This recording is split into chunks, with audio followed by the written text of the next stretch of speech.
Good evening and welcome to Daily Red Devil for all of your latest Manchester United transfer news and talk.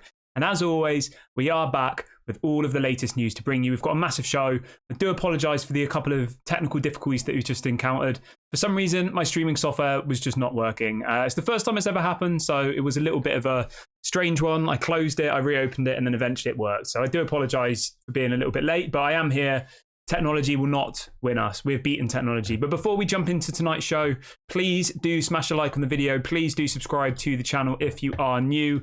And let's get straight on into it. So on the show tonight, we're going to be talking about the story that apparently David Beckham has been offered a job as part of the Manchester United takeover bid from Sheikh Jassim. Massive story that came out earlier on this afternoon. We'll be talking about that. We'll also be talking a little bit about a new centre-back, or the options of different centre-backs that we're going to be looking at bringing in. Apparently, Manchester United's number one priority is a new centre-back. And then we'll also be talking about Sancho, game over at Manchester United. I think we all knew this was coming, but we will, of course, get into that. Lots of other bits to get into as well. As always, do get involved in the comment section in the live chat. Let me know your thoughts on everything we talk about on today's show. And let's get straight on into it. Right, let's have a look. Let's start off with Jadon Sancho really quickly then. I won't spend too much time on this. There's been a few different journalists coming out this afternoon talking about Jadon. We've had Fabrizio Romano, we've had Rob Dawson. Let's start with Rob Dawson.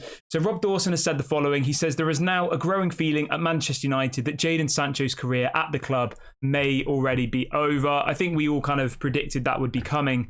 And then we also had Fabrizio Romano earlier on today talking about Sancho. And he said something similar, really, apparently Erik ten Hag wants Sancho not only to apologise to him, but also to apologise to the rest of the team and also to apologise to the fans, which, you know what, I think is right. I think that is the correct thing to do. I think he owes literally everybody an apology. We had an injury crisis, right? We had Bruno Fernandes playing at right wing when we had Jadon Sancho, a £75 million player on 375 grand a week, who can't even say sorry to get back into the team. I mean, it's embarrassing, isn't it? And I don't, obviously I'm sure he has his side of the argument. I'm sure there's more to it that maybe we don't know about. But the black and white is Jadon Sancho is paid a lot of money by Manchester United to play for Manchester United. And if he's not going to do that, then he needs to go. That's the black and white of it, isn't there? We really need this situation resolved because I think it's just getting a little bit boring now. Fabrizio Romano says, I really think that Sancho believes it's not just apologising, it's about clarifying many things.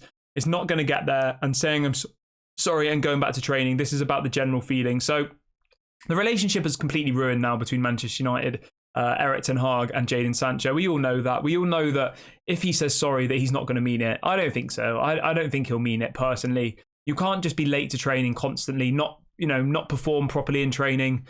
Not look interested when you're on the pitch and all the rest of it, and then expect to just come straight back into the team. I think he needs to go. And obviously we spoke about this on the show this morning. It looks like Juventus apparently are circling for his signature.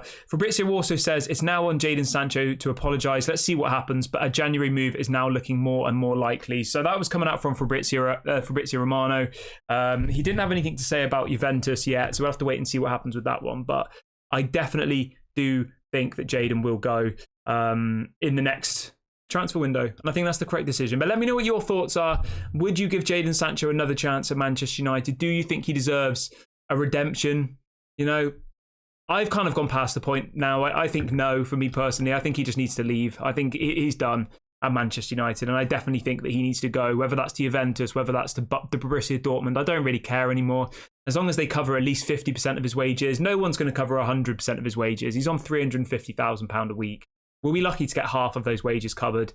We have to do that, bite the bullet, and then in the summer, hopefully we can sell him. It will obviously be for less than what we paid for him.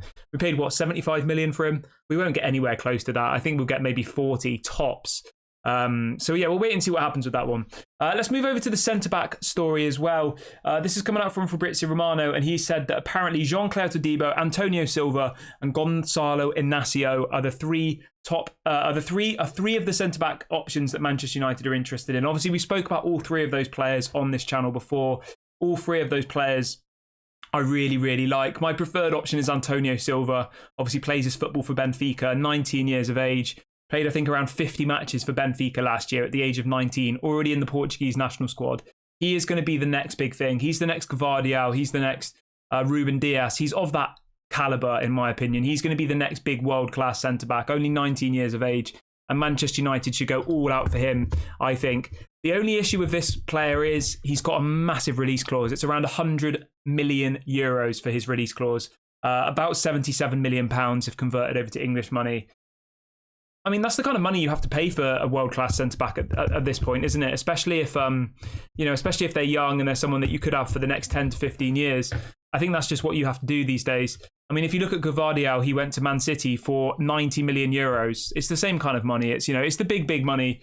Gvardiol, 21 years of age, obviously was playing his football over in Germany for Leipzig. I think he's kind of in a similar caliber for me already in the Croatian national team.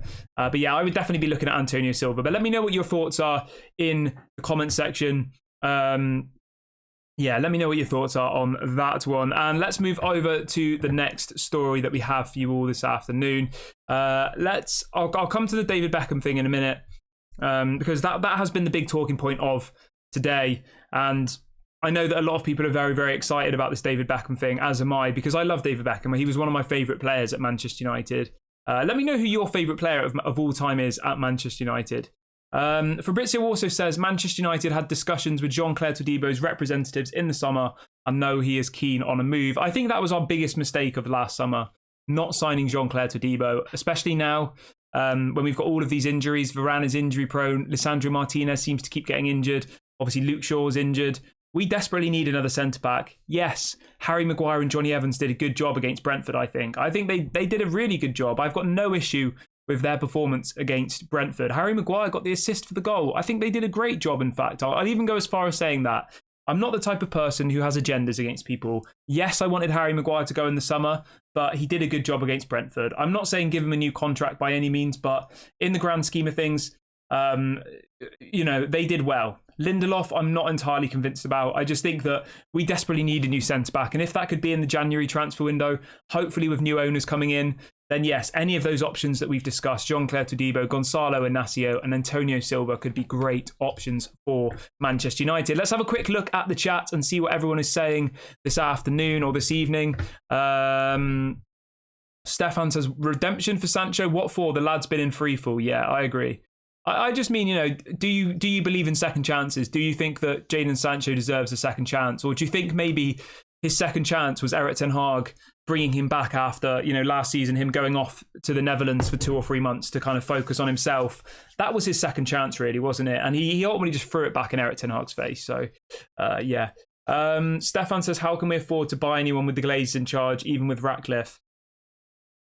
There was always money if you're Manchester United. If you qualify for the Champions League, obviously TV rights, the commercial deals, Manchester United will keep making money. We know that. They're going to keep making money. Even if we don't perform on the pitch, they'll still make money from all of their commercial, all their commercial options, whether it be shirt sponsorships, whether it be brand deals, whether it be, the front of shirt sponsorship, whether it be from Adidas, whether it be from ticketing revenue. They make a lot of money, Manchester United, and we all know that.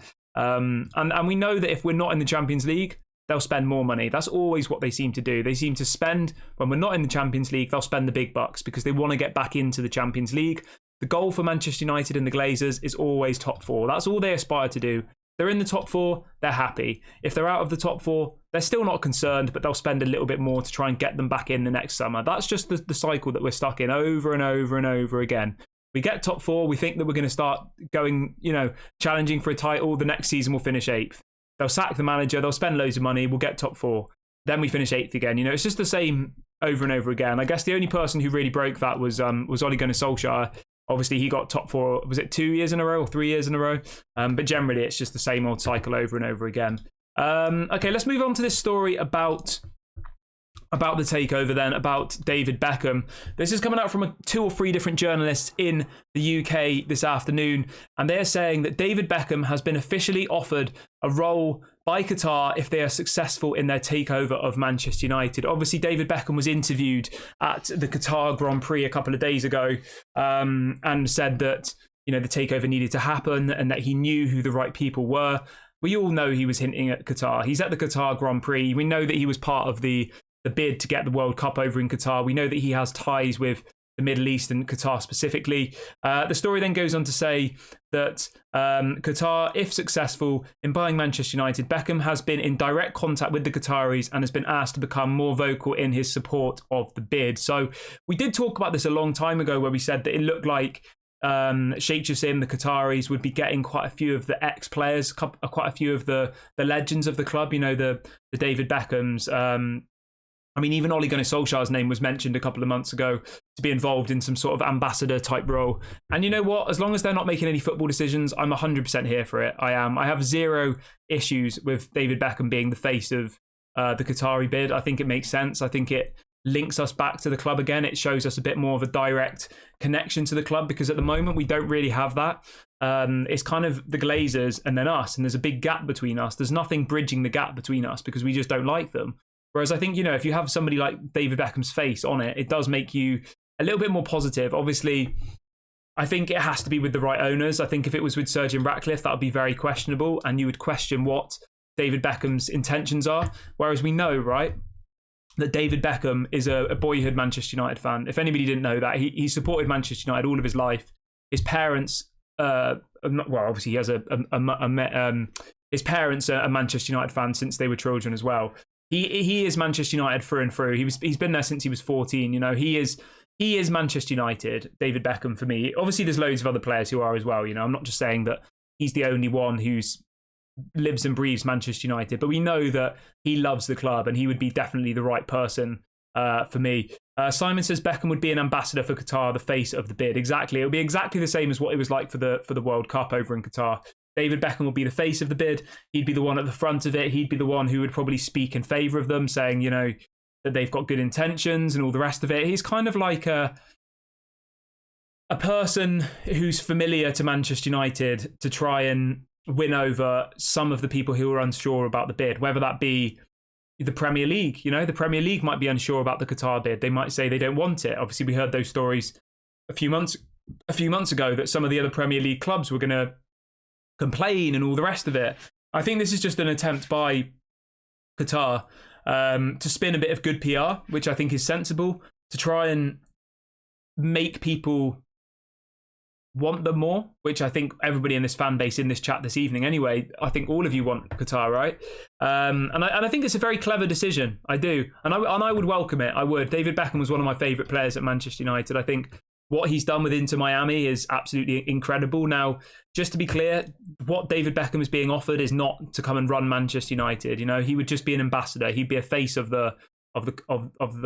Manchester United, and I think that's the correct decision. I do, and I'm all for it. I'm all here for it. But let me know what you guys think in the comment section below. Do you think this is the correct kind of thing for Manchester United to be doing, or do you want to create some separation between the past and the present? You know, are you ready for the future, or do you want to, you know, keep being linked to the past? I have no issue with it personally. I don't. I think if it was Gary Neville being the sporting director, I would think that would be questionable. You know, if it was Ole Gunnar Solskjaer coming back as the manager, that would be questionable. But someone being an ambassador, someone being the face of it, I've got absolutely zero issues with it whatsoever. But let me know what you guys think about that one. Just a quick one on Jadon Sancho as well. There's another story coming in the last 20 minutes or so, and it says that Ten Hag is understood to have told the club that the attitude of the other players in training has improved since Sancho was exiled. So it does look like Sancho was making a direct impact on the rest of the team, on the rest of the dressing room. And I think that's kind of obvious, you know, when you've got somebody around the club who's negative, it's never good for the team, is it? And I honestly believe this, right? This is just my opinion, but I honestly believe that Marcus Rashford's poor run of form there must be something correlating to what's going on with Jadon Sancho. We know that him and Sancho are good friends. Surely this is affecting Marcus Rashford. Like, he must speak to Sancho still. The fact that Sancho hasn't apologised, it's been 5 weeks. Surely that's wearing thin on Jadon Sancho. Maybe I'm wrong. Let me know what you guys think in the comment section. I think it is personally, but that's just an opinion though, just to be very, very clear. Let me know what you guys think about that. Do you think that's part of the issue for Marcus Rashford? I think it has to be. I think it has to affect the players. Let's see what else people are saying in the chat. Michelle says, you have roots in the past. It's massively important. Yeah, I completely agree. Peter says, if we get Qatar, get rid of Maguire. I like Scott McTominay, but get rid of Lindelof, Luke Shaw, Even Rashford can go. Bruno, I like him, but yeah, keep Bruno. Okay, fair enough. Fair enough. Obviously, everyone's entitled to your opinions. I definitely do think, though, you know, looking at our current set of players, I think we do need a whole massive refresh. You know, even if you look at the team that we had on Saturday against Brentford, right? If you look through the spine of that team, they are all quite old. They are. Like, let's have a quick look together now, right? You know, everyone slags off Chelsea, says, oh, Chelsea are rubbish, they're in the mud and all the rest of it. Chelsea's team are like all in their early 20s. They've got years and years and years to gel and then could be the next best team for the next 5-10 years. Whereas you look through the Manchester United squad, right? You've got Andre Onana, who's 27. That's not too bad for a goalkeeper. You've got Diogo Dalot, who people think is young, but is about 25 now, okay? Harry Maguire, 30. Johnny Evans, 35. Lindelof, I think, is about 30 as well. Let me just double check that for you. Lindelof, yeah, he's 30 this year, okay? And then you go to the midfield. You've got Amrabat, who is 28, I believe. Casemiro, 31. Marcus Rashford is, I think, 26 now. I mean, he's not young anymore. He's 25, okay? Still quite young then, to be fair. Bruno Fernandes, I think, is 30 this year. Mason Mount's 25. Højlund's 20. So, like, when you actually look at the team that started on Saturday, like, half of those players are 30 or older, which is a little bit worrying, isn't it? When you look at people like Chelsea and people are saying, oh, it's not clicking for Chelsea and all the rest of it. It's like, you've literally got a team of 20-year-olds there. What do you really expect? Of course, it's going to take time. Whereas at Manchester United, there's already people saying, you know, in a year's time, we're going to have to replace Casemiro. In probably 2 years' time, we'll have to replace Bruno. I'm not talking about because of footballing ability. I'm talking purely because of age. In 2 years' time, Bruno Fernandes will be 32, 33. At that point, you probably will be starting to have to look for something else. And I do agree that the job that's going to have to be done here for Qatar or Sir Jim Ratcliffe is so big, purely because of the aging squad. But let me know what you guys think about that. Let's have a look at, obviously we have got still quite a few young players who are on the bench and, you know, coming back from injury, you know, the Garnachos, the Pelistris, the Hannibals, the Amads, you know, we have got plenty of youth that are coming through. But I think when you actually look through the spine of our team, that's what I'm kind of focusing on here. The spine is your defense through to your midfield, you know. Varane, 31, injury prone. Martinez obviously is still very, very young, but I just have this fear with Martinez that this injury is just going to keep coming back. Hopefully I'm wrong, but to be out for 3 months, to come back for 5 games, and then to be out for 3 months with the same injury, that is definitely a red flag. I love Martinez. I think he's a quality player, but it definitely is a concern. And the point that I'm raising here is that whoever comes in, whether it's Sheikh Jassim or Sir Jim Ratcliffe, has got a massive rebuild to do.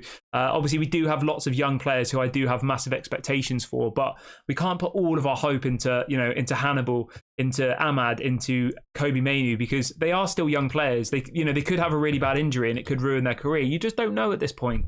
Lots of different things can happen in football. But yeah, obviously, I am quite positive about what our youth can do in the next few years. There was a little bit of an interesting thing from Fabrizio today as well. He said, in April, May, the Manchester United sales situation was described as 90% done, although it hasn't progressed at all since then. That's crazy, isn't it? That apparently in April or May, it was 90% done.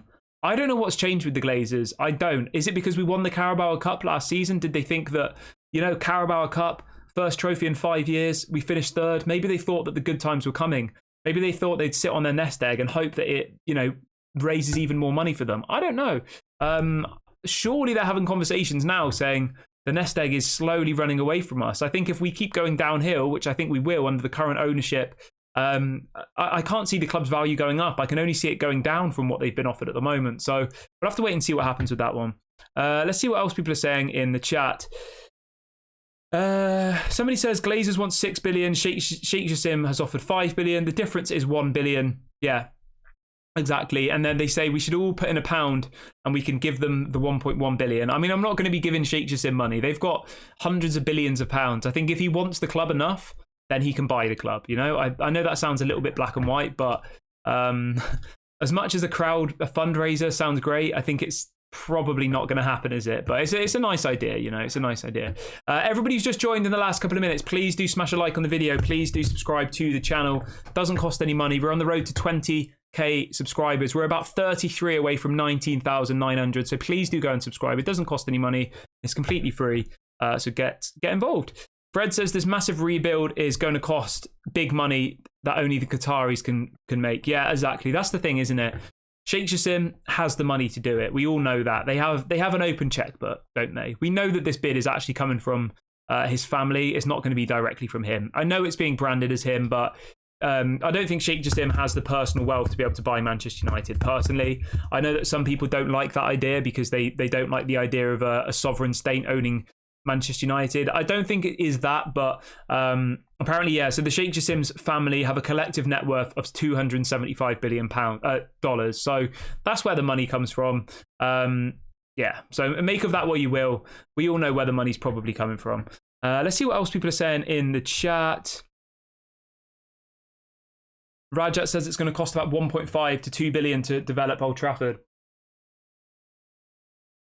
That's the thing, isn't it? It's like, we talk about players, we talk about wanting to win trophies again, we talk about all of these things, but we need to get the fundamentals right. We need to get our stadium not leaking. We need to get our training ground up to scratch with the other top clubs in the world, you know? The fact that the women's team don't even have their own stadium at the moment, the fact that the under-21s don't have their own stadium, you know? Manchester City have Etihad, and then right next to it, they have another stadium. Like, we should be able to offer the same thing to our women's team and to our youth players. I mean, for me, that should just be a given at a club of our size. And the fact that our main stadium is falling apart just kind of sums it up, really, doesn't it? Joe says, Beckham and Sheikh Jassim working together, I believe that will seal the deal. I mean, yeah, that's proper playing on the heartstrings of the Manchester United fans, you know? And even for the Glazers as well, I think, you know, the fact that David Beckham could be involved in it in some capacity, I think that would be a good look for the Glazers, because obviously David Beckham is so embedded in American sports now, obviously owning Inter Miami. He's just brought Messi there. He is a popular figure in America now, David Beckham. And is there some sort of opportunities that the Glazers could work with David Beckham in America? You know, there's all these different things that you could look at, isn't there? Billy says, do you think Qatar are confident behind the scenes? Otherwise, they would have walked a long time ago. I think so. I still think that Qatar will win the race, to be honest. I genuinely do. I think that Sir Jim Ratcliffe's trying every desperate thing he can, but the Glazers will have advisors, and those advisors will say, what you've been offered at the moment is a good amount of money for 100% of something. You've been offered way more than what it's worth. Yes, Sir Jim Ratcliffe's offer values it more, but just because he gives them 1.5 billion for 25%, it doesn't mean in 2 or 3 years' time that the club's going to necessarily be worth more money. It might be, it might not be. It's a risk, isn't it? And it depends how desperate the Glazer family are to walk away. We know that supposedly Joel and Avram want to stay. It all just depends on, I guess, a group decision, who has the most voting rights and all the rest of it. But let me know what you guys think. William says, we have to play at Lee Sports Village. We need a stadium for them and a new stadium for United because the state of it at the moment is falling apart. Yeah, exactly, mate. It's an absolute shambles, isn't it? The fact that, you know, our noisy neighbours across town, Manchester City, have a higher end stadium than us. Yes, it's smaller, but the roof doesn't leak and the toilets don't overflow, okay, at the Etihad.